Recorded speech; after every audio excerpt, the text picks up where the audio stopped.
Please welcome to the stage Director of the Azure Business Group, Francesca Colenso.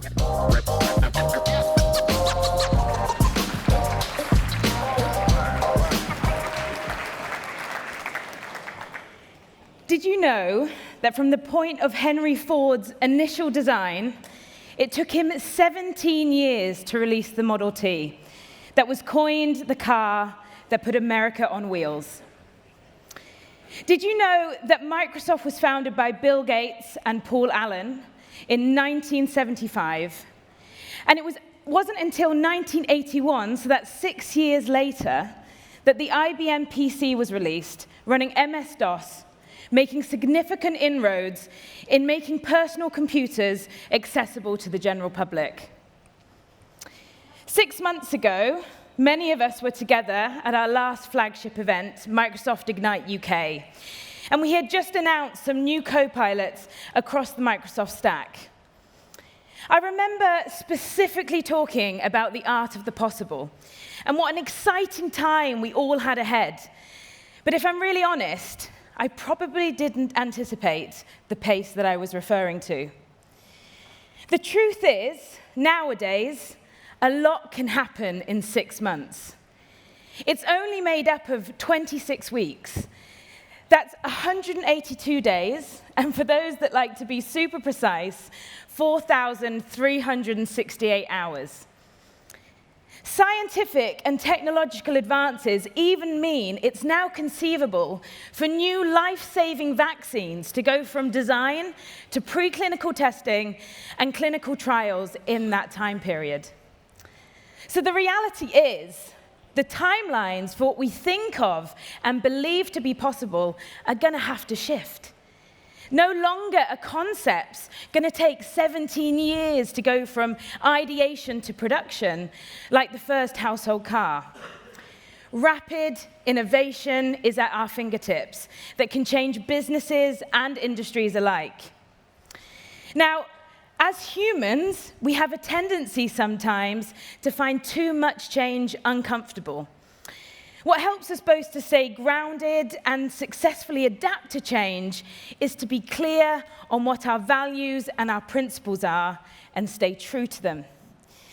AI is a fantastic example of this because of the rapid pace of its development and progress, and because the tech itself enables much faster innovation. Its true potential can only be fulfilled if we hold true to the principle of keeping humans at the center of AI.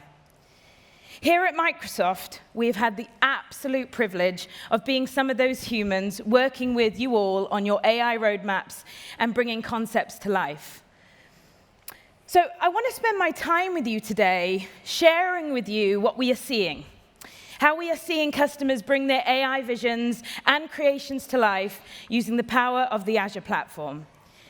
And I want to share with you the critical parts of that journey that our customers are embarking on, and what some of the guiding principles are that are turning these raw ideas into roaring successes.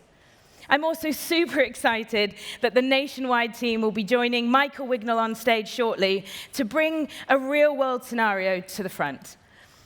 So, to help bring this to life, how quickly AI can help us move, let's consider it through the lens of a customer journey, an AI adoption framework, which includes 3 different steps and 1 core value: ideation, integration, implementation, and throughout it all, the core value of integrity. So, for the beginning of this AI journey, let's start with ideation, probably one of my favorite stages. So if I got everyone in this room and everyone streaming online to shut your eyes and envision one idea that you feel with infused AI would seismically shift something, maybe something in your day job, maybe something in your organization, or maybe something in your industry. Not only would we have thousands of unique ideas, they would range from productivity gains all the way through to industry-disrupting concepts. And this is precisely why this stage is so exciting, because anyone can have an idea, and anyone can bring it to life. It's never been cheaper to innovate, and therefore, we've never had such a socially fair environment to drive change. It's no longer the ones with the deepest pockets. It's anyone brave enough to have an idea and try new things. So the starting point for these discussions within a business is often driven by organizations need to respond to something. Maybe they need to respond to the market to ensure that they stay relevant. Maybe they need to respond to competition. Or maybe they need to respond to overcome an issue or obstacle holding an industry back. And given the number of AI technologies, the number of possible uses, and the range of opportunities, it can be challenging to know what to prioritize, and even sometimes where to start. It's well understood that successful technology projects depend on as much as people and processes as they do on the technology itself. What we are seeing more often than not, especially where we have seen successful adoption, is that the ideation phase includes multiple areas of the business. And in fact, leadership, vision, and support are by far the strongest drivers for success. Whilst this doesn't replace other critical success factors, it simply means that a leader-driven AI strategy correlates most strongly with the ability to both create value with AI across organizations and ensure that people remain at the center of it. In industries with strict regulations, companies often already have a robust governance process in place. And larger organizations that have been utilizing machine learning and neural networks for years now are usually adept at agile development methodologies. But with the emergence of generative AI, many organizations are still in the phase of exploring its use cases and potential impacts. It's also important to recognize that individual leaders have different approaches to leveraging technology as a business enabler. AI is not an IT project. AI is a business transformation opportunity. So rather than beginning ideation by considering all the potential options, we have learned it's better to begin with your organization's needs, but most importantly, your organization's vision. The initial step in any AI business ideation is to identify the opportunity that will drive the most value. This will guide the selection of use cases. It will help you prioritize. It will help you identify the success measurements. And also, it will help you imply an investment strategy for maximum impact. Establishing clear business goals for AI ensures that AI projects align with strategic objectives, like efficiency and revenue generation, which are crucial to you and your leadership teams. This alignment increases the likelihood of gaining visibility and, probably most importantly, funding. In my opinion, AI ideation needs to be a continuous muscle that organizations build within their operational structure. That's why getting people from across the business, whether it's from sales or marketing, HR, and finance, to form a steering committee to discuss and prioritize which problems are best to tackle.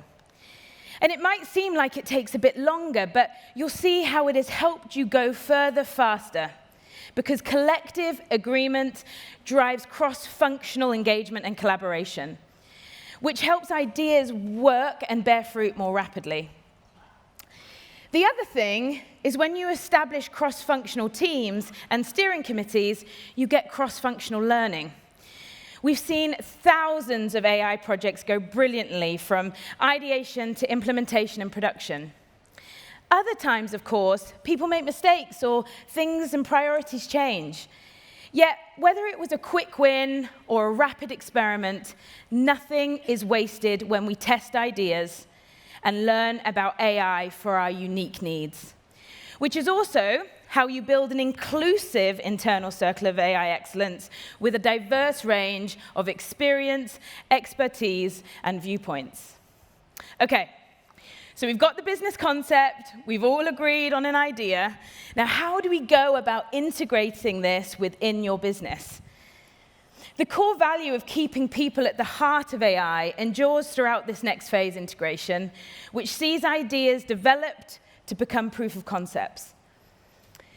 This is because sound integration involves sound oversight and governance, with legal and HR colleagues being part of that AI circle of excellence, helping ensure that when time and energy are invested, they are invested in responsible, ethical applications of AI. Again, putting proper guardrails in place during the early stages enables you to move faster later on. For example, we are seeing customers establishing an AI factory model, meaning you can be integrating multiple AI applications across multiple use cases in parallel of each other, with each being iteratively improved. So you can both fail faster and you can find success more quickly. Plus, when you innovate on the Microsoft platform, you're already benefiting from the most advanced, trusted, and responsible AI and cloud infrastructure in the world, with a trusted data platform that has security, privacy, and sustainability at its core. And that with Azure and Azure AI, your data is your data. It's not used to train other foundational AI models, so only your organization benefits.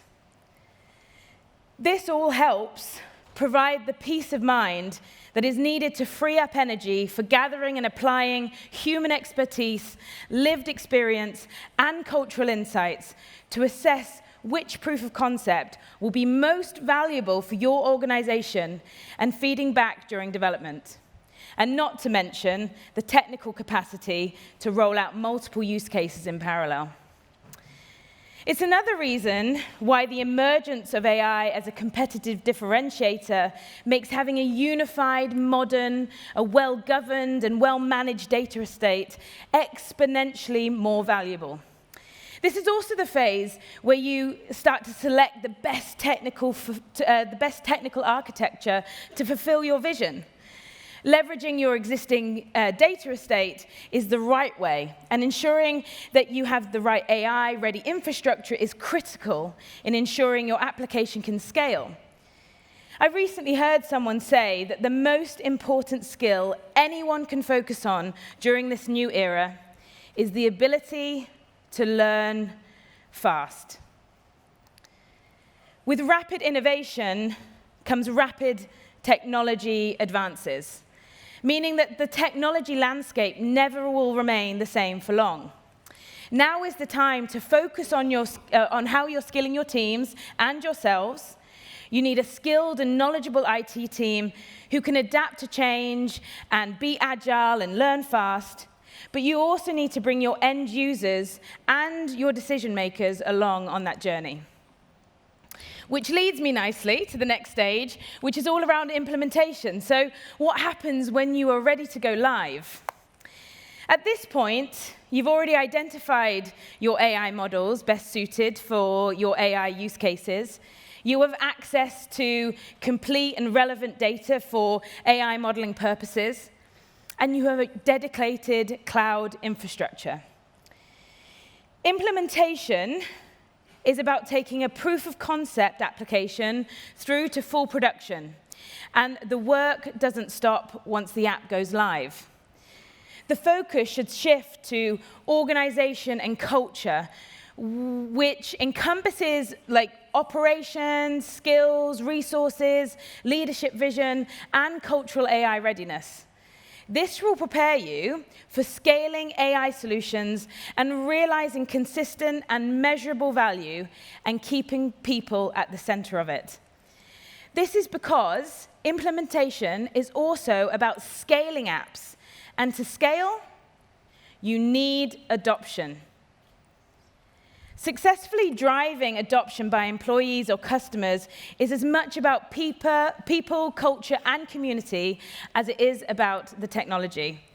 So thinking about change management and behavioral or habit change, programs, education and training, internal and external comms, and even marketing, and doing all of this really well will accelerate the implementation.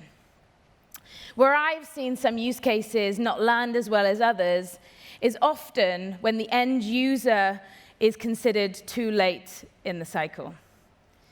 So when we start thinking about scaling your AI solutions, it is at this stage we also see the rising importance of clear investment plan for AI, given the increasing prevalence of AI across the business and the importance of realizing the AI portfolio. And as a company, we are offering cutting-edge tools and native integration with Azure as we're well-placed to help customers navigate this phase continuously to innovate, while making it easier for people involved regardless of language, platform, or experience. Now, before we sit down with Nationwide, I'd like to mention the fourth, and arguably the most important piece of the puzzle: integrity. This is a core value here at Microsoft, and one that needs to be the foundation of every single stage. I mentioned it at Ignite 6 months ago, and I'll probably do so again today, and I will do so again in the future, because it's equally timeless, and it's important for keeping people at the heart of AI. This is a really exciting movement and moment happening right now, and I think for Microsoft and every individual in this room and online, we have an amazing opportunity. However, we also have a collective social responsibility to do this in the right way. Microsoft has published some principles we believe should guide any work around AI as part of our commitment to making sure AI projects are developed responsibly and in ways that warrant people's trust. This is made up of 6 key pillars. Fairness. AI projects should treat all people fairly. This means that AI should not propagate or amplify biases and should be designed and deployed to avoid discriminatory outcomes. Reliability and safety. AI projects must be reliable and safe, functioning as intended across various situations and conditions. And they should also be tested rigorously to ensure that they are dependable and do not cause unintended harm. Privacy and security. AI projects must be secure and safeguard people's privacy. Microsoft emphasizes the importance of protecting user data and complying with privacy regulations while ensuring AI projects are resilient to attacks. Inclusiveness. AI technologies should empower everyone and be inclusive. They should be designed to accommodate a wide range of users and use cases, ensuring accessibility for people of all backgrounds and all abilities. And transparency. AI systems should be understandable. Microsoft promotes openness in how AI systems operate and make decisions, and enabling users and impacted individuals to comprehend how AI systems work and why specific decisions were made. And lastly, accountability. AI systems must be accountable. Coders, creators, and organizations using AI are responsible for ensuring their systems operate ethically and in line with these principles. And I just want to reiterate the security point. I know Satya talked about it, but at Microsoft, this is not an add-on. This is a must-have. Security is ultimately a team effort. And with the Secure Future initiative, we're making sure you've got everything to protect your business, stay compliant, and keep your customers' trust. So when you can see this kind of transformative journey, one that AI can make possible and really accelerate, it's impossible not to feel the momentum. We've seen how organizations are being reshaped by the power of AI, delivering new ways of working, engaging customers, and also creating value. But this is just the beginning. Partnering with Microsoft and Azure isn't just about accessing the world's most advanced AI technology, it's about harnessing the full breadth of our portfolio to meet the specific needs of your business. And no matter what stage you're at in that journey, whether you're in ideation stage, whether you're in integration, or you're full-blown, full-scale implementation, we will walk alongside you to help unlock the full potential of this technology while keeping people and our shared values at the heart of it. Who knows where we'll be in the next 6 months? The possibilities are truly endless. I'm sure there's going to be rapid growth, new breakthroughs, and lots of learnings. And stretching that vision to 6 years, I foresee AI redefining whole industries for the better to improve the lives of the people we all serve. So if I can leave you with a few points. I've taken you through this journey and talked about how quickly you can go from ideation to something in production. But I ask you all to be patient. While it can be quick to bring these ideas to life, it can take a bit longer to realize the value. Change and adoption management take time. I'm excited to see what the next 26 weeks bring. Remember, it's never been cheaper to innovate. It's also never been cheaper to fail. And I challenge you all to think big, think bold, and be ambitious. So I'm super excited to welcome on stage now a team that have done exactly that. Please welcome on stage Michael Wignall, Customer Success Leader, and the Nationwide team.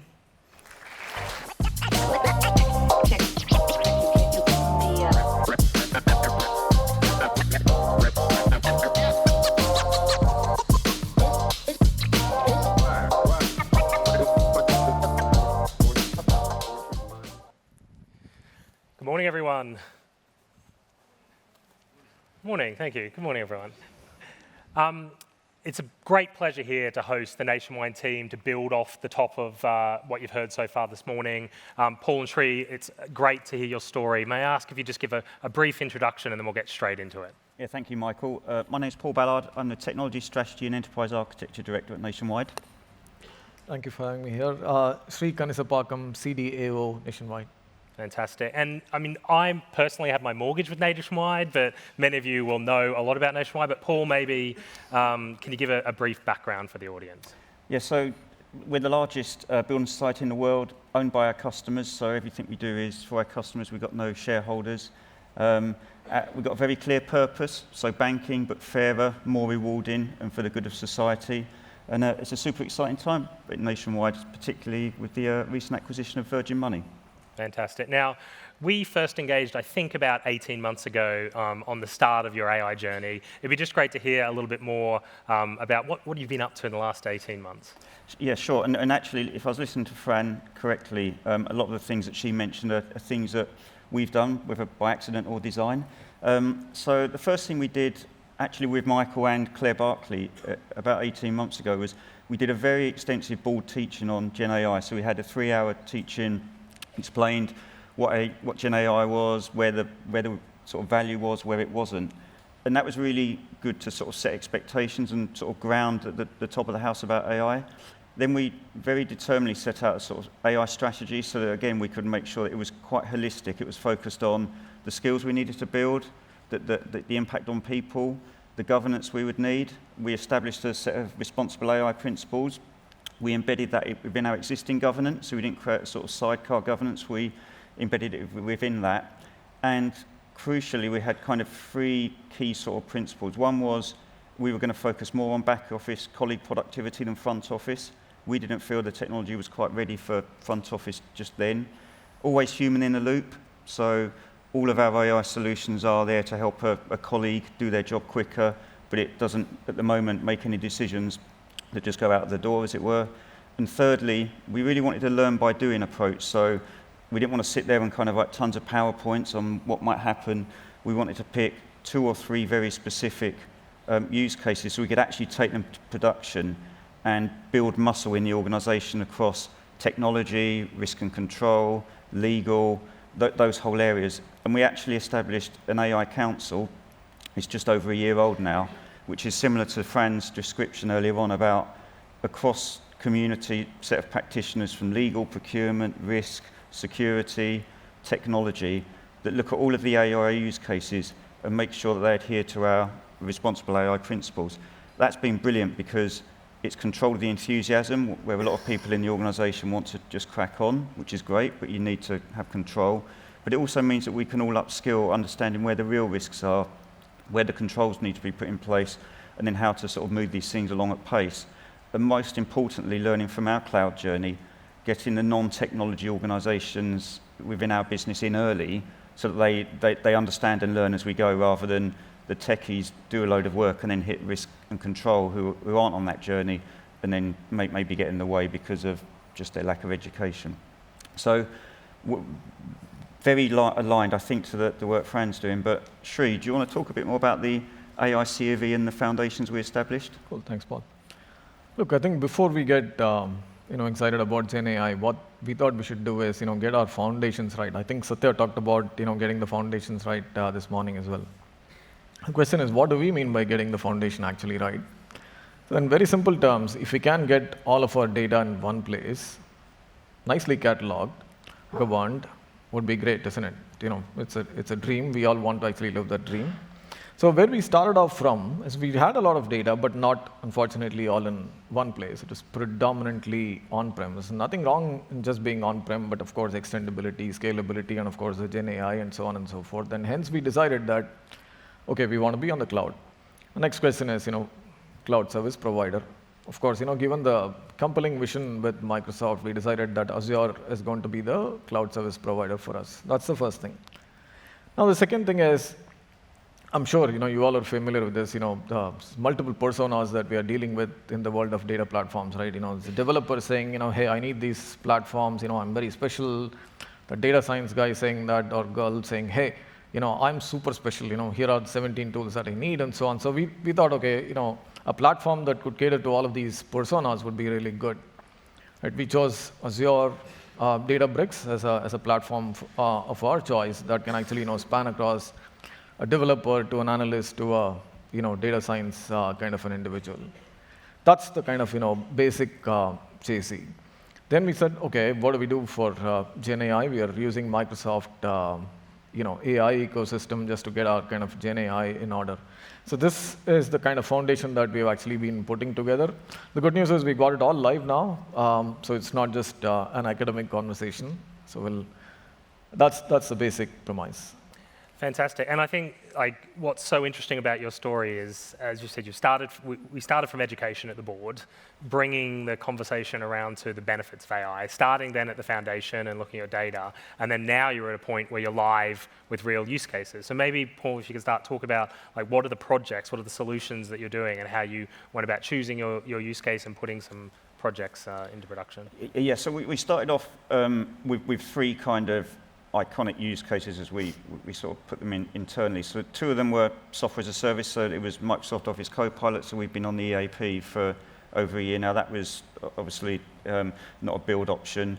Also, we were using GitHub Copilot as well, so we're at about 500 engineers using that, and really trying to understand the value, the adoption, how to use it. And we took all these for our AI Council as well to understand things like IP risk for software, software generation, or data privacy concerns around things like the Microsoft Office Copilot. Could you see documents that you shouldn't do? All that good stuff. The build option, building off Sri's platform, was actually a complaints letter use case. So our complaint handlers in Nationwide get complaints come through. They do a big investigation. They look across a lot of systems. They decide what the outcome of that complaint is, and then right at the end, they have to write a letter. So they generate a letter that then gets quality assured, goes out to the customer outlining the result of that complaint. The letter itself takes about 45 minutes to do. So we looked at it and said, well, if we've got the input data, we'll take the PII, personal identifiable information, out of it, put it through a Gen AI model, generate the letter. The complaint handler then fills the PII data back in, checks it's okay, sends it through the same business process going through the quality assurance piece. That's taken the letter from 45 minutes to under 15. So, much more efficient process, more consistent language, and frankly, the complaint handlers get more satisfaction because the bit of their job that is just repetitive, write the letter up, has gone away.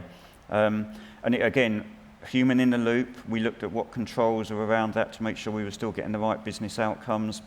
Things like, if model drift is happening, how do you not become reliant on the AI? Because you can't just have that as your only part of your business process if it doesn't work going forward. So something that was quite simple actually had quite a lot of thinking in and amongst it. What did it mean for people's jobs? What skills do they now need? What do you do with the capacity that you've built up? So really interesting. We're live. The AI isn't making the complaint decision. It's sort of there to the point Satya was making earlier on. It's helping the colleague do their job more efficiently and more effective. So really pleased about that one. Do you want to explain a bit more the under the covers magic, Sri? Okay, thank you. Bring the magic to life, please, Sri. Look, I think the use case is important, but there are some foundational stuff that we thought we should just put together. This could sound a bit simple, but crucial is my view. Things like PII redaction from the data. It's just one of the simple enablers. Building a prompt library, for example. How do we deal with a vector kind of a database? It's because oftentimes we just don't do that every day, for example. Simpler things like, though it may sound simple to a techie, what are the kind of risk metrics that we'll have to actually put together that the risk function can actually look at on an ongoing basis, for example, which means that the underlying lake integration becomes really crucial. All of this put together, the way we thought we should approach this is, build a set of enablers that are agnostic to a set of use cases so that we can launch into multiple use cases and scale.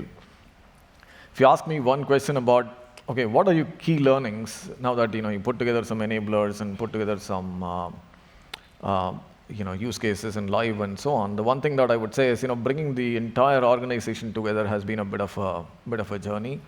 We shouldn't underestimate that. Because while techies could technically get excited about Gen AI, let's just go do it.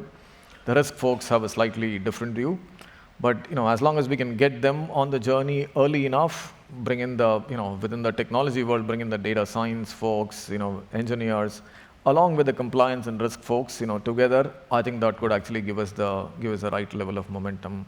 If I ask you to take one learning, that would be one of the biggest learnings that we would take.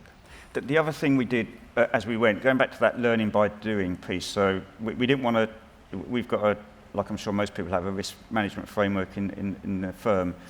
We wanted, as we went through looking at the POC, looking at the development of the experiment into scale production usage, using that cross sort of organisational set of people to really understand what areas do we need a control uplift, what areas do we need to think about our risk, how do we move the organisation forward in terms of, by the time you implement your first use case, you have put on muscle because you've understood what your procurement process needs to look like a bit more, you've understood what controls you really need to implement.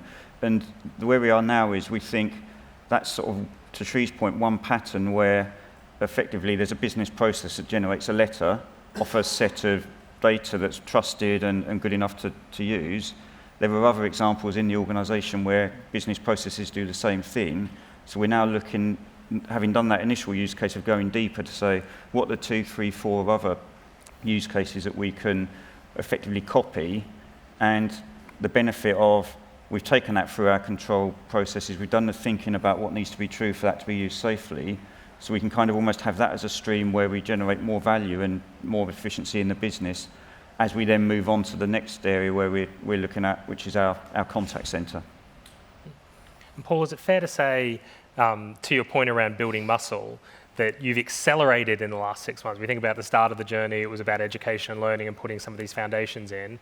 Now you've got a first use case live, 45 minutes to 15 minutes, I heard you say, person still in the loop, good satisfaction, and now you're going to the next set quicker than you may have done 6 or 12 months ago. Back to Fran's point, we do more in the next 6 months, I think, than we did in previous 6 months? Absolutely. I mean, the thing we were really keen to avoid was this kind of proof of concept sort of area where you've got so many proof of concepts running that they all look great. I'm doing something here, something there, but ultimately the organisation can't scale enough for them to put them through the risk people and so on. So you end up with so many experiments that ends up creating the kind of Gartner trough of disillusionment, really, where business stakeholders, executive committees, leadership are kind of seeing the benefit of AI, listening to Satya on stage talking about it, but in their own organisation, it kind of goes nowhere because you've just done too much. So we very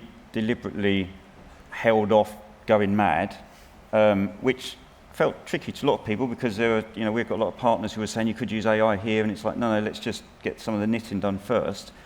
Now we are definitely seeing the acceleration because, like I say, we've done the hard yards of putting the platform in, putting the patterns in, bringing our risk and control organisation up to speed, working with our procurement guys, working with our legal guys.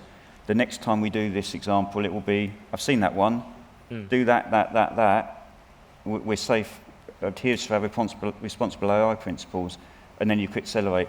And where the AI Council now is going is, we need to make sure that good stuff's happening, but we can focus our next bit of sort of intellect on what's the next use case that we maybe haven't thought through yet, and we need to understand what the perils and sort of problems are with those ones. Yeah, and I think that iterative approach, again, maybe tempering some of the enthusiasm for the business, but putting in the ethical AI principles, but then articulating it in an ROI, like you've got a proof point there, will then help with the next use cases. You touched on the ethical principles. Is there anything else, either Paul or Sri, you want to add about how you put in place that human in the loop, or how you're putting some of that framework around the applications you're putting in place?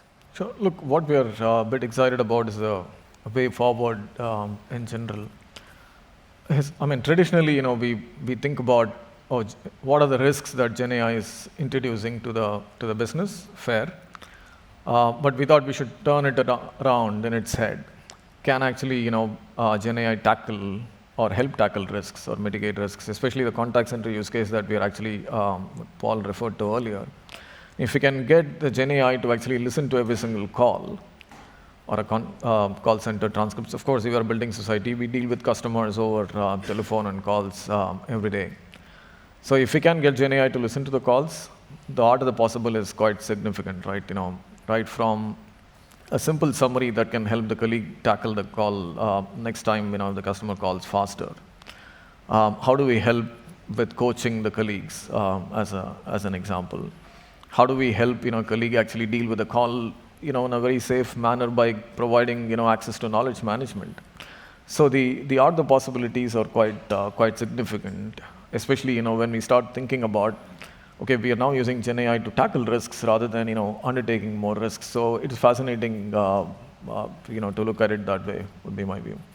The other thing that we're really mindful of, Michael, is so we're sat there kind of, great, you've got a production use case, everyone's feeling good about that. We're now, clearly we want to accelerate, but we also need to make sure that the brakes are good. So we're looking very closely at, obviously, the ongoing operation of these AI models. How do we get the tooling in place to monitor them, make sure that they still give good outcomes, still are meeting our responsible AI principles? There's tooling out in the market that does that we're starting to bring onto the business so that as we get 1, 2, 3, 4, 5 use cases live, a bit like we do with IT applications, we have the monitoring tools, the observability tools. We're rolling those out as well so that we're not good at go live, we're good always because we're monitoring these AI models and checking that they're still providing the outcomes they should. So we're very keen that it's all about building the muscle, but you don't want a lopsided muscle. It's like going to the gym and just exercising your right tricep. The whole body. You've got to do leg days sometimes. You've got to do leg days sometimes, yeah. And I think what's interesting, and we've talked about this in data governance and others, is it sounds like you're applying a number of the governance processes and practices you'd apply to normal enterprise IT in the AI world. So you need monitoring, you need to look at stuff. And I think, again, in my experience with other customers, with seeing your progress, that helps you accelerate. We're running short on time. I want to ask you both kind of a final question, which is, for this audience who may not, who be wanting to get to their first project live or may not be where you are, is there any advice for the audience on where they should start on their AI journey, or any key takeaways you want to leave them with? I'd say the governance aspect is really important. We tend to actually, sometimes just overlook that. Paul touched upon the point of actually putting together a council. The council actually has got techies, but business, and more importantly, our risk colleagues and compliance partners as well. So to look at it as a non-technical, all-inclusive kind of initiative, to me is super critical. I think that does definitely help the momentum as well. When the business folks get excited about, hey, I'm in it and I've got skin in the game, so is the risk colleague. I think that makes life a lot more easier to go faster. Two things for me, Michael. So to your point earlier on, go slow because you can accelerate. So if you try and go mad at the beginning, I think you'll end up getting stuck. So be very, have a strategy, focus on where you want to do it. In terms of the use case, we didn't necessarily go for the one that had the biggest business value. We went for the one that we thought probably had a path to live that was viable. So we wouldn't, we could see a path to that. So we picked that because we wanted to build that muscle. And the third thing is communicate a lot. So tell people where you are on your journey, set expectations. We've done almost every 3 months we go to the board to update them. Our exco, we give regular updates. So we're very transparent about where we are on our AI journey because people are really interested. It's the one topic that when there's a CEO webcast, you can guarantee there's a question on AI. Well, to your point on people are really interested, we've spoken for about 20 minutes now on your amazing journey. We could absolutely talk for 20 minutes more. We won't have time for that, so may I ask the audience to give a big round of applause for Paul and Sri for the amazing work they've done.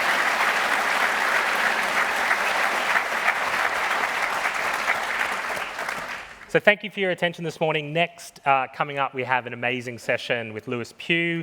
He's an endurance swimmer. He's the UN patron of the oceans. He's got some very, very insightful stories. That's after the lunch session. So again, please thank you for all your attention this morning. Go help yourself for lunch, grab it, come back in, and enjoy the next session. Thank you, everyone.